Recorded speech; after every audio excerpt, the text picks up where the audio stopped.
When there's something strange in the neighborhood, who you gonna call? Ghostbusters! Ghostbusters! Hi everyone, I am back with my friend and co-host Avi. It is January of 2024, and in this episode, we're going to be finally covering Ghostbusters, the original classic from 1984, which we never did on the Spotify audio-only podcast, so you get a fresh, innovative video version from us. And before we get too far into the movie, this movie is in honor of and in memory of Avi's dad. With all that said, what's the first thing that comes to mind for you, Avi, when you think of Ghostbusters? Even I thought when I was young, when we watched, I thought I found some of the scenes got a little scary, the jump scare parts. The one about the Sigourney Weaver being captured by the devil dogs, as as he's laying down in the chair, and the doors are bright in the outside. It's not like after the fridge. It's like the one that she's about before she be possessed, like the one about the doors. There's the shaping of the door is like a push through. Well, like something like after Poltergeist type. Let's go back to that devil and Poltergeist type in a bit. But first I want to mention, since you said the frightening parts of it, how about that opening in the library? Oh yeah, the library about this. That's almost like scary, but it's very... Even the part of the album that the three guys who library goes, it's like also like it's not like an old woman about it's just a normal about older librarian goes looks normal. When she just scares you, like right. She scares you, and she's like a ghost, yeah. Just like it's a similar. The special effects person who did the Ghostbuster his name was Richard Edlund. He's the one that did the special effects in the finale of the Raiders of the Lost Ark. Wait, who does special effects?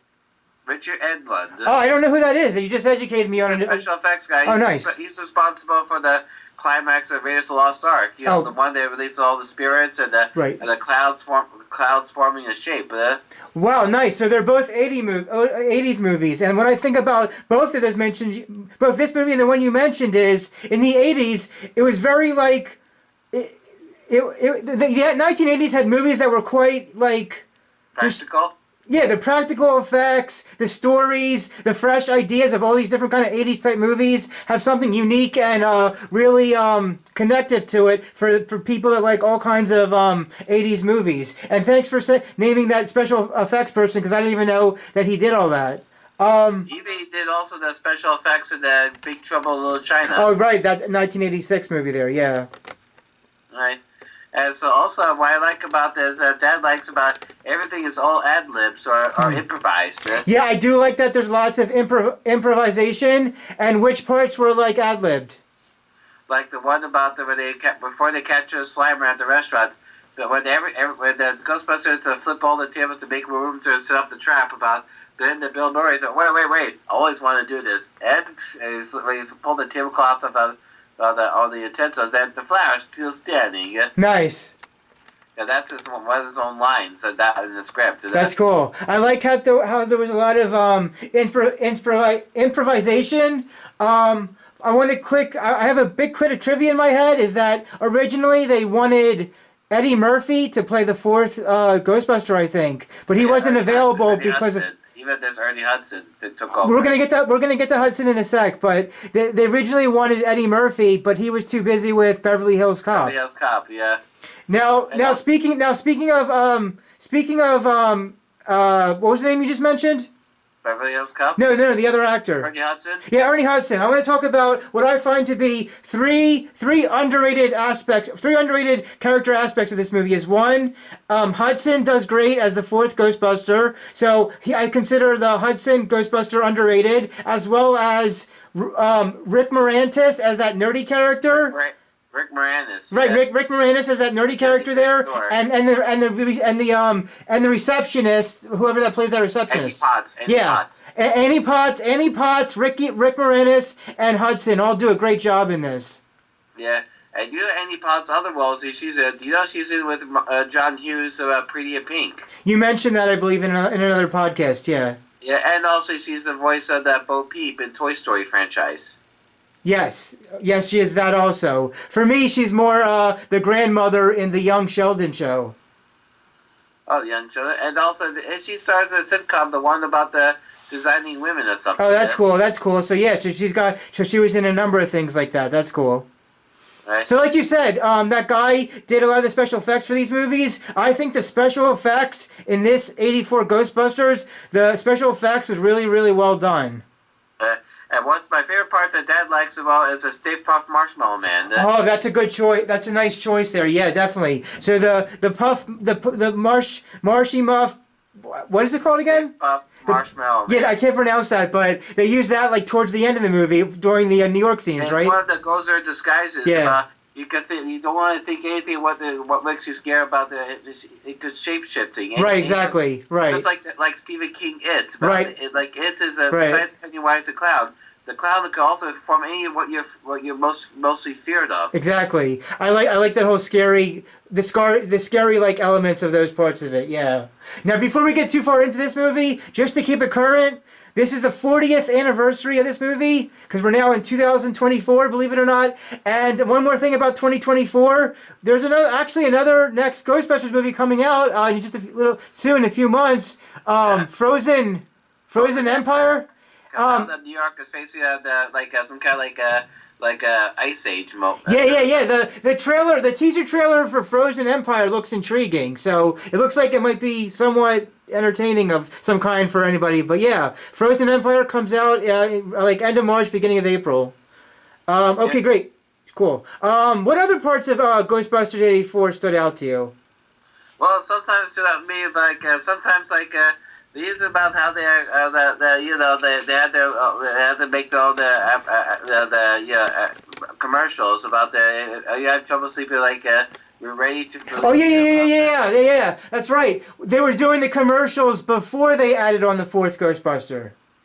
Yeah. Yeah. And sometimes I like about and there's Rick Moranis' party about there's who bought the dog about the there'll only be a second one to be possessed. Right. Like I'm the keymaster. Oh right.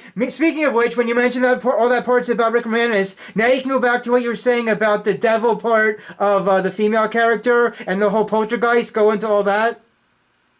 Yeah, it's like before Ghostbusters. There's other movies that deal about ghost hunting, like some Exterminator, like the one with the Mickey Mouse short back in the 40s with Donald and Goofy. Okay. Oh wait, that reminds me. Speaking of which, just to keep this current, the beginning of 2024, the copyright of the original Disney guy and his first thing in the thing has been now open for public domain. So if anybody wants to make any Mickey Mouse skits, but only they're not allowed to do his updated versions, only from that original thing in the 30s or 20s or 30s where he's outside on that boat or something. You can make your own Mickey Mouse version of things. Because I heard they're about to do the horror version of it. Right, exactly. There was like a horror version of it. Yeah. There was a horror version that someone did. Just to keep this current for everybody, yeah. The 2024, the new movie coming out, and this whole Mickey Mouse thing being where people can do their own take, but only on the original Mickey Mouse and not his updates. Gotta keep it current, just so people know that this is officially 2024. So you're saying, yeah, they did Poltergeist, and you said the other movie, but this, even though this is Ghostbusters '84, I still think it's so fresh, so innovative. Like, it's so much going on. Even about the technology, about when you got to use the scanning device to know the presence of the paranormals nearby. Right, that's a good part of it too now. Spirits. Oh yeah, how it does that is also another great part of it as well, yeah. Even they use a device to scan onto the Rick Moranis to make sure that he's really got possessed. Yeah. So, I got a sequel question. And a sequel question? Yeah, I got a sequel question. Do you think that they should have done a third movie with the original cast, and that maybe it should have come out like in the 90s? Or they did a third movie called Ghostbusters Afterlife. I know, yeah, that came years later. I mean, do you think there should have been a third movie with the original cast before they did all that Afterlife stuff? Well, too bad without Harold Ramis's son that passed away. Yeah, Rick Moranis had the family things going. Bill Murray and Harold Ramis gone separate ways. Right. The closest thing they had to a third movie before Afterlife was a 2009 video game or something. Yeah, the realistic version. Yeah, about yeah, it looks yeah, like yeah. They have to weird that they have the voice acting themselves. That's Yeah, exactly what it looks like. yeah, exactly. That's true. And that's right. And before we go more into the classic 84 one, quick last sequel question. What did you make or think of the Ghostbusters 2 from 1989?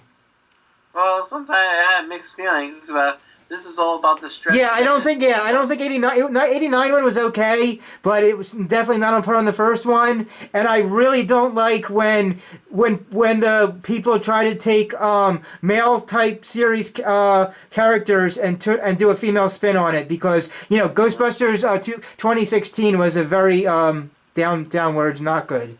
But okay, back to... Even, they already did a cartoon version about the back after the first Ghostbusters. Oh, yeah, there's a cartoon, version, yeah. Called The Real Ghostbusters. Yeah.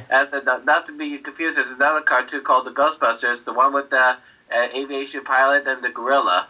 Oh wow, and the gorilla, that's cool. And I played one of the Ghostbusters video games, I believe, on Nintendo Entertainment System. So that's cool now too, yeah. All right, with all that... Even it would be a good idea if they have a theme park attraction, like a laser game. A laser game would be fun, that's nice. Like say a laser gun uses something to zap it against a ghost, so nice. When someone pops on them. Yeah, I like they have the proto backs in the back of on their back, and then they had those things that... The special effect thing that came out when they pushed their thing out of the thing, like just the whole special effects and the. And it was very inappropriate, the Ghostbusters, because when they roast a Marshmallow Man, it looks like they're urinating the proton where they shooting downwards. I didn't notice that. That's interesting. But there's plenty of other movies from the angle shot. From the angle shot. Well, yeah, there's okay, that's interesting. There's plenty of other movies that do their own urinating jokes, but okay. All right. Back to the classic original now, Ghostbusters. Who's your favorite character? Like Bill Murray. Yeah, he does stand out. Then the thing is that Bill Murray is a big part of what makes this movie work. And what's interesting is after the second one came out, he's been very hesitant about doing a third one. Is he in that little cameo scene in Afterlife? Well, even they come together with Dan Aykroyd and Ernie Hudson, the climax, when they face up against a... Right, I know Ernie Hudson and Dan Aykroyd, but does he come back for that as well or no? Yeah, he's come back, even Frozen Empire. Oh, okay. So they must be paying him a lot of money to come back for those follow-ups. Okay, because he wasn't originally keen to come back for a third movie.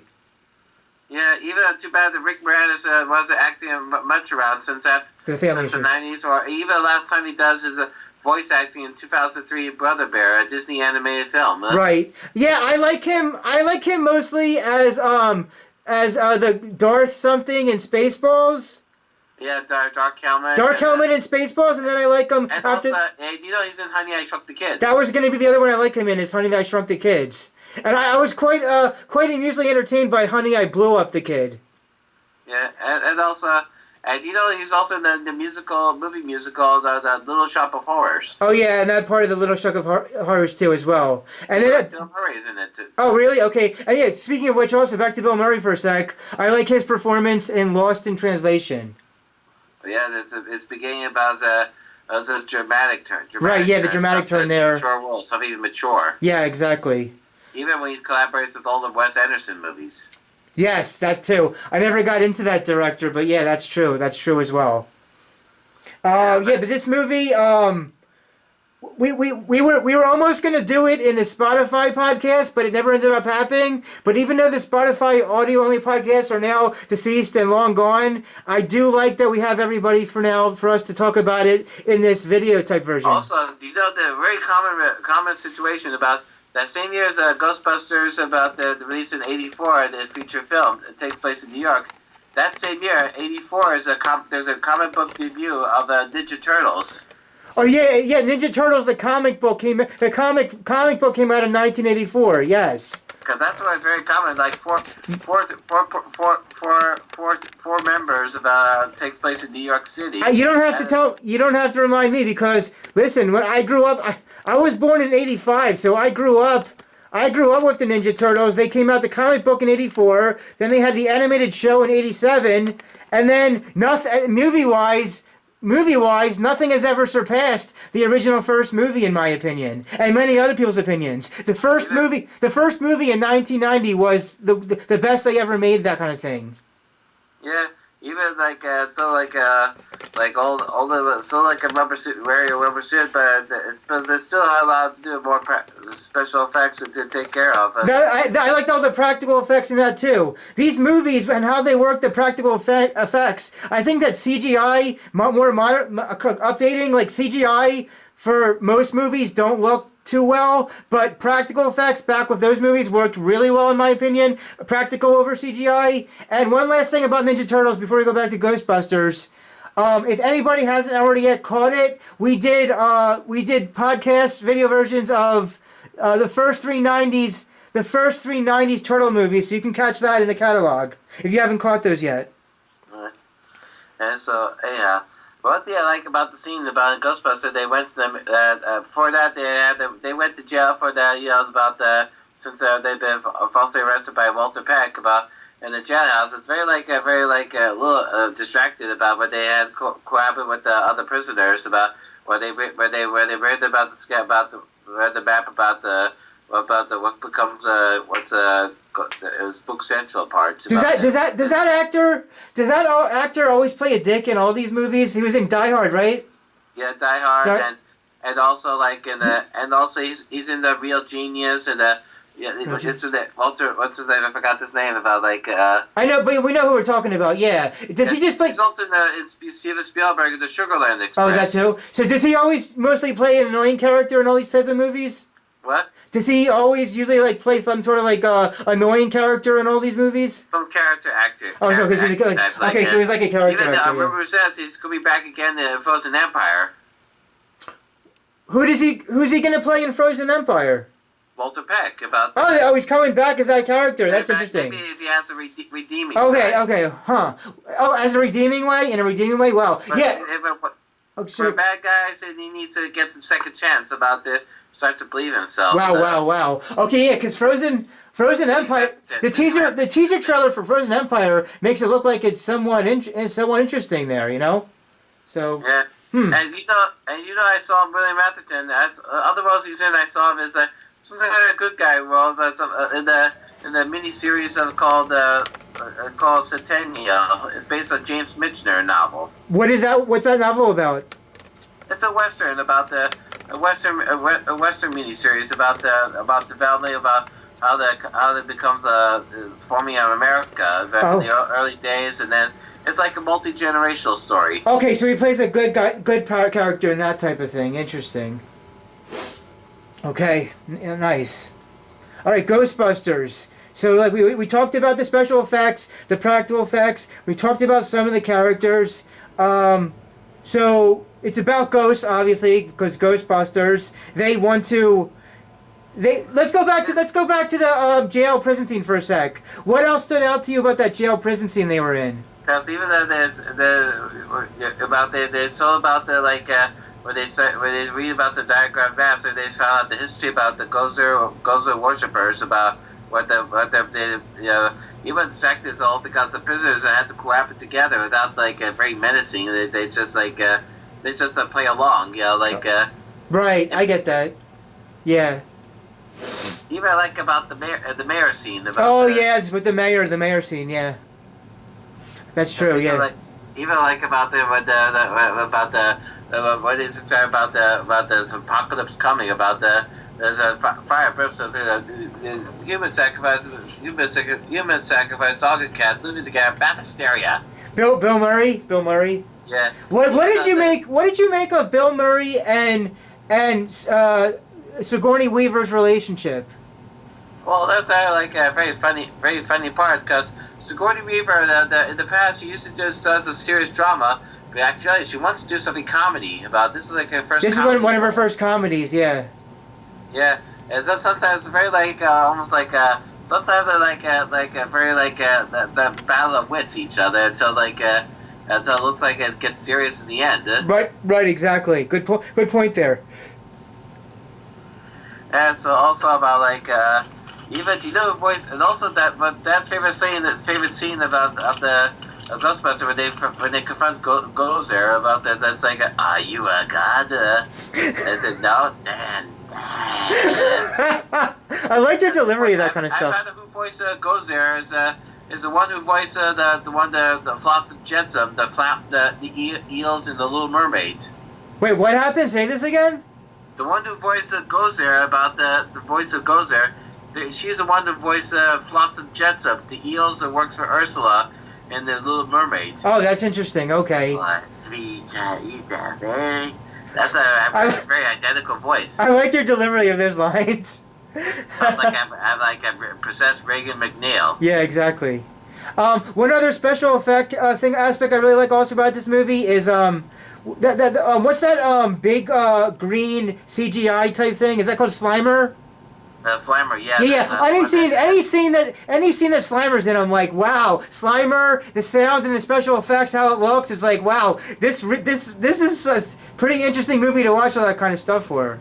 Even like when he goes after Bill Murray, yeah. It's like a very attacking him. Yeah, exactly. And also sometimes another thing what's good special effects about that is you're in the high rise where Ghostbusters goes up the stairs about.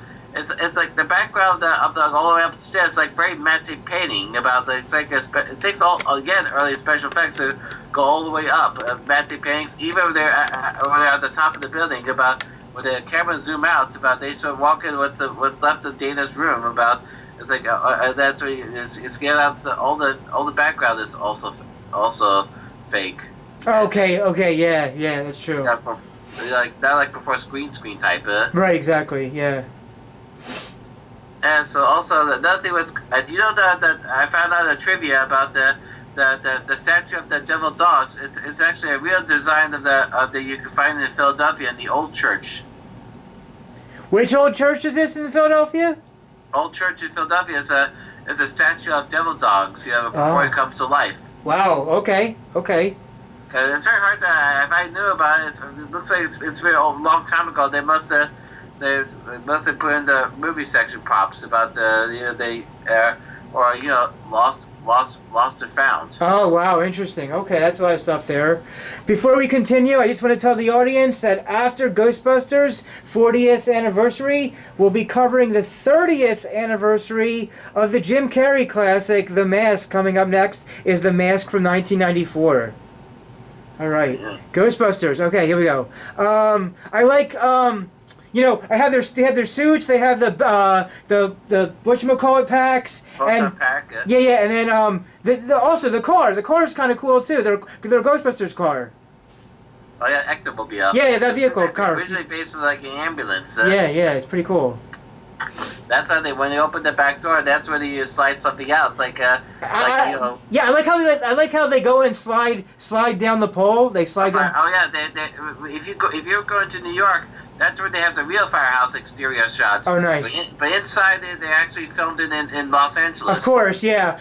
A New York scene filmed in California. Yeah, I got you there.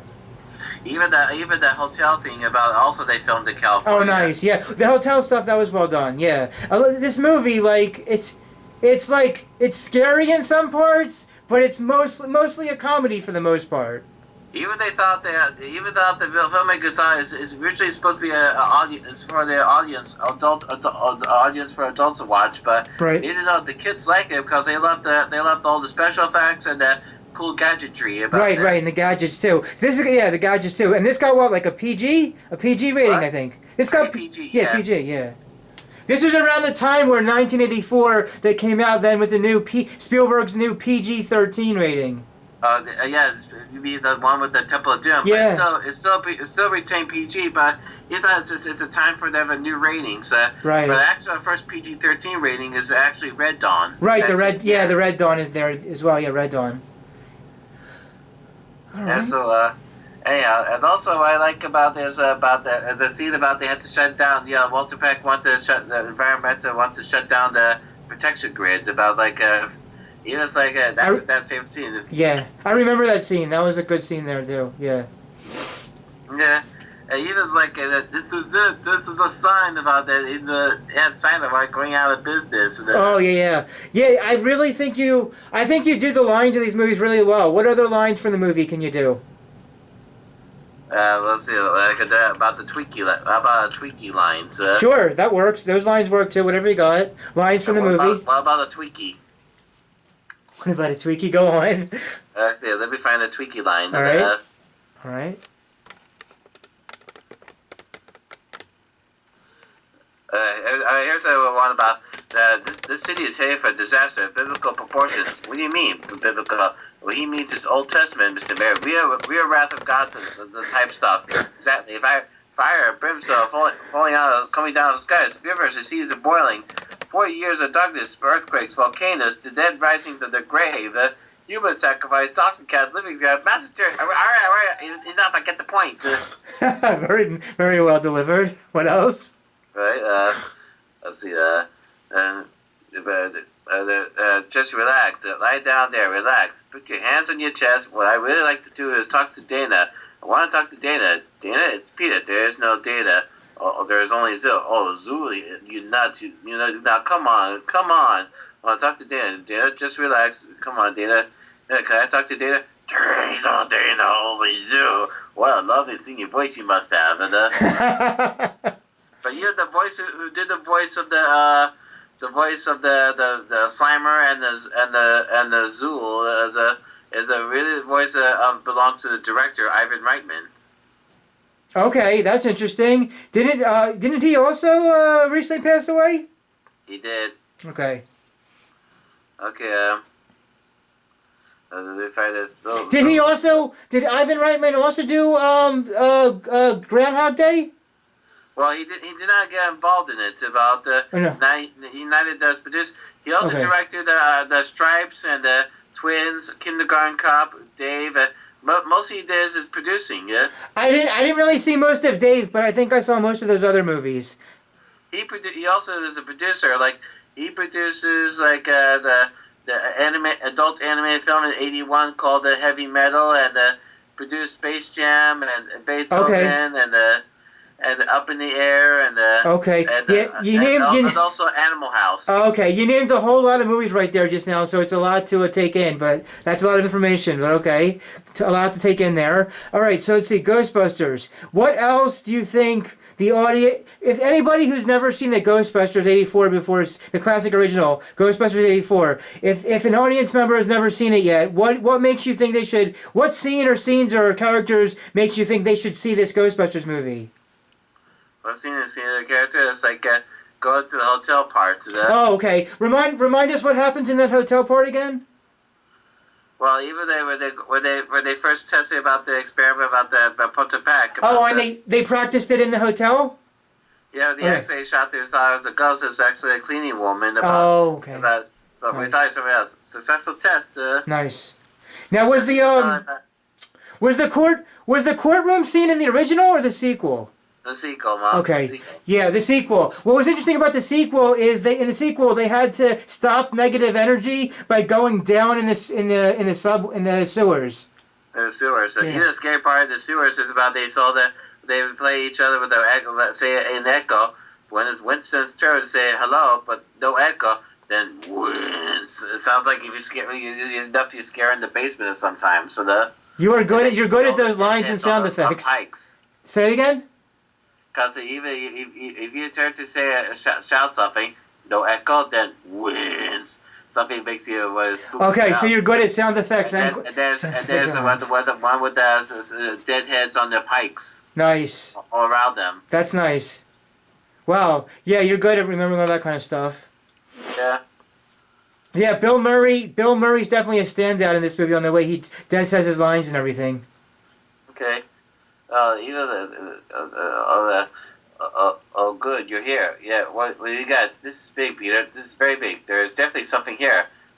This reminds me of one of the times you tried to drill a hole through your head. Remember that? That would have worked if you had stopped me.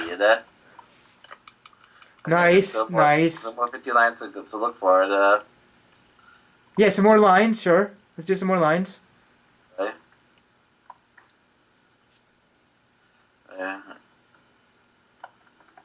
It's a girl. It's Gozer. I thought Gozer was a man. It's whatever it wants to be. It's whatever it wants to be. Whatever it is, it gets by us. Right. Go get her, Ray. Okay. Something like it's like also out. Let's see. So let's see. But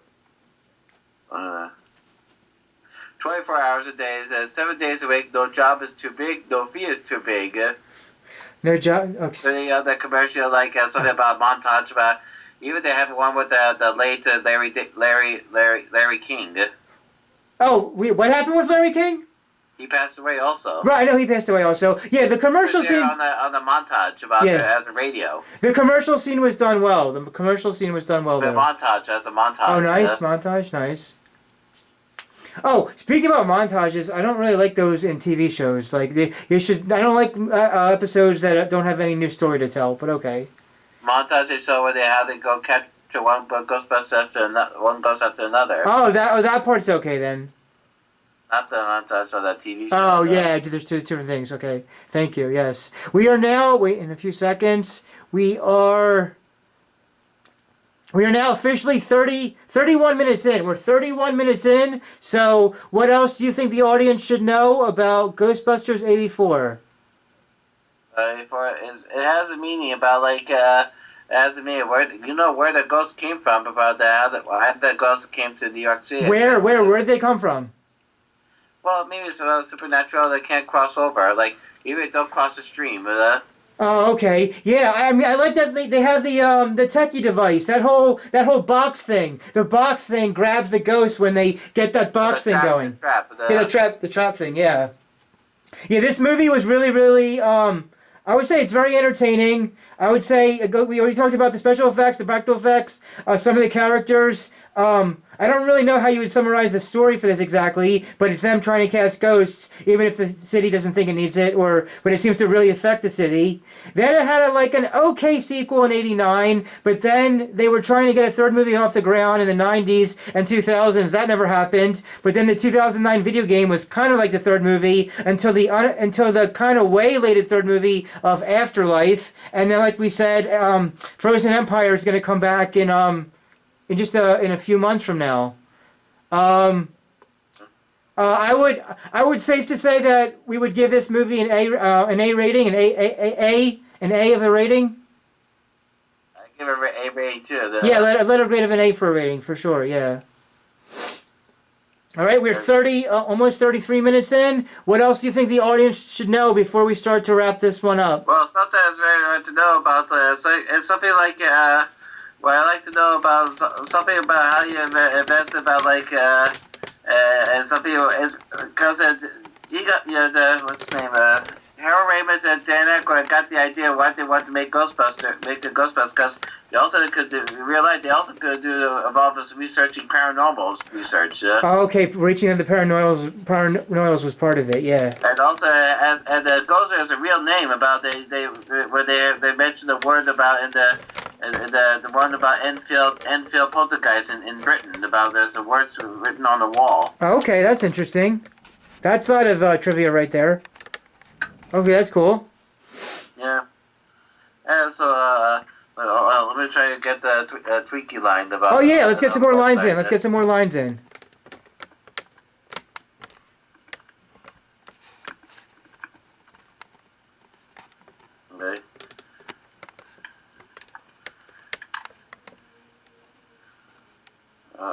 This is a second. Take your time. Try to find it.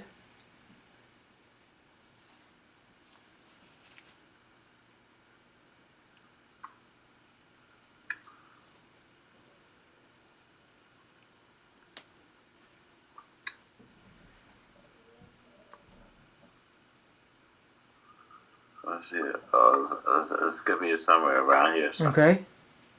All right.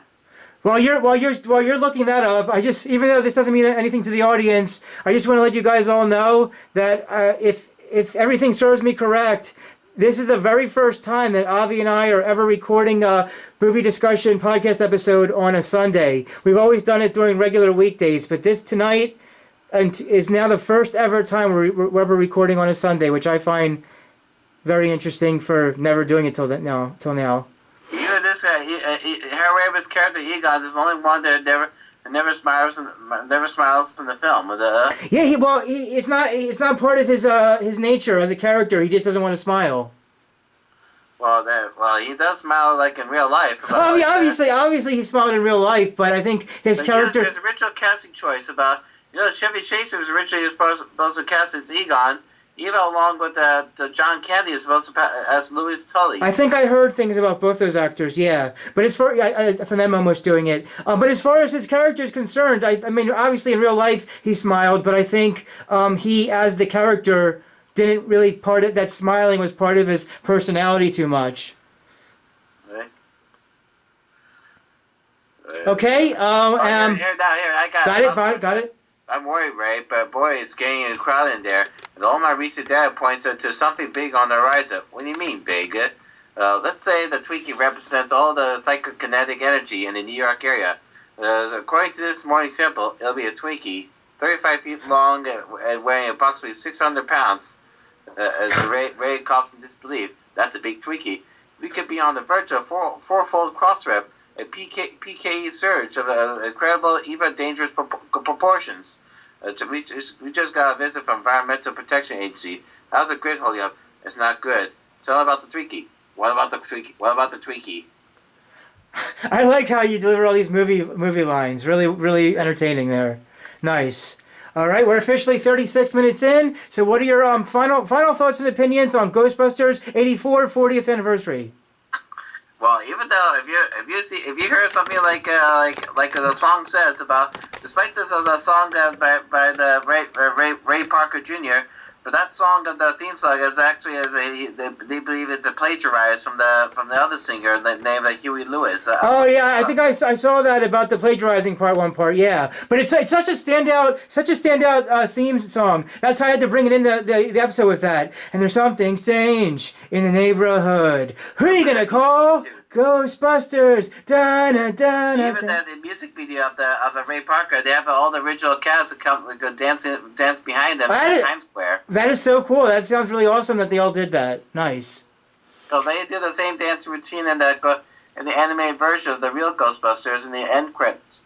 Are we talking about the animated show or what? What was this? The animated show. Oh, the animated show. Nice. Dance routine just like they did for Ray Parker. Okay, cool. And if anybody outside of Afterlife, if you want to catch Before Afterlife, their third kind of type movie is the 2009 video game. You froze for a sec. Hello? Hold on. Okay, you're back. Good. You froze for a sec. I was just saying after the thing about the animated show, I was saying that for people before the Afterlife came out way later, that the 2009 video game is the closest thing you'll ever get to a third movie before Afterlife. And now we're almost reaching 38 minutes in. So anything else you want to say about Ghostbusters 84 before we start to close this off? Well, what I like about this, sometimes, if you want to go to New York City, go to find the location about to know where the apartment is, and just be like in New York City. About if you want to do something, record your own video about this, see if there's any sign of paranormal. In New York City, was that just the real apartment they used, or? They use a real apartment, but the roof part is a very special. The art design. Oh, okay, that's fine. All right, cool. Wow, you're on top of it in regards to trivia. If you want to stream something, they'll say the camera. You say don't cross the stream about on the computer or on your own the Proton. Yeah, the whole no crossing the stream. It almost seems kind of dirty-ish about all that. Yeah. All right. Very nice. Okay. Well, that gets most of our thoughts and opinions out there for the discussion, everybody, for us finally talking about Ghostbusters for the video version here now. And we were in the next episode, we're gonna give you our little discussion on 1994's The Mask with Jim Carrey. All right. Cool. That's a good idea. Maybe someday in the future, maybe we could discuss about Independence Day. And, that's also Dad's favorite. Independence Day. 1996, about the alien invasion. I've seen parts of it. I've seen the movie. I just don't have a whole lot to say about that one. Also, good special effects. It's a corny line, and but even though I've seen parts of Independence Day. It's a good movie. I just don't have a whole lot to say about that one. One with Will Smith and Jeff Goldblum. Yeah. Will Smith. Yeah, I like Will Smith.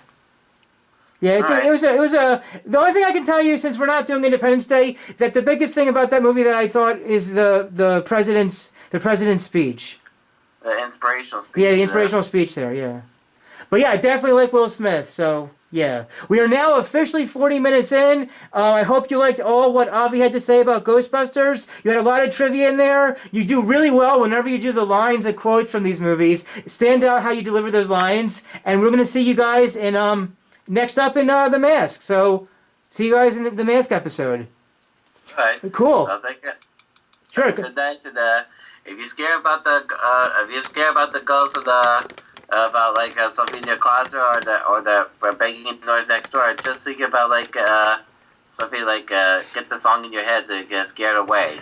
Which song? The theme song. Oh, the theme song. The theme song is incredible. Yeah, the theme song will help. Other song, the Ray Parker song you didn't know is The Other Woman.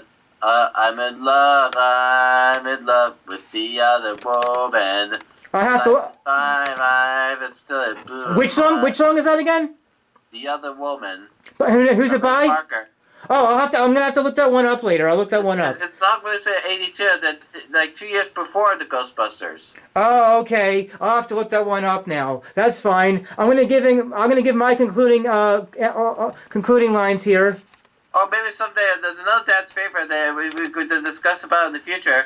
We could talk about Hook. Hook. Okay, Spielberg. I'll look into the possible thumbnails. There's a lot to say about Hook. I'll look into the thumbnails for Hook. Like maybe show a picture of that Captain Hook's hook about facing us, like on the sideways. Right. Like on the poster. Well, there's a lot. There's somewhat. I'll look into a Hook thumbnail. There wasn't. Other movies was tough. Forrest Gump and Munich, but Hook is a. How about Gravity? Or maybe someday Gravity. There's not too much for me to say about Gravity either, but that was a good movie too. The outer space movie. All I know is that, to be honest, all I know for sure is that The Mask and The Hangover has a lot to talk about. So we're definitely having The Mask and The Hangover coming up next. But okay. we'll possibly, maybe there's other movies someday. All right, we're 42 minutes in, so I just want to let everybody know, support your local movie theater throughout the decade of the 2030s. With a community like strangers, because streaming movies online at home is just not the same. And this is, everybody dance and have a good time. This is friend and co-host Avi and Millennial Man Motions Entertainment, LLC, signing out till The Mask 30th anniversary. All right. See you soon. See ya. See you.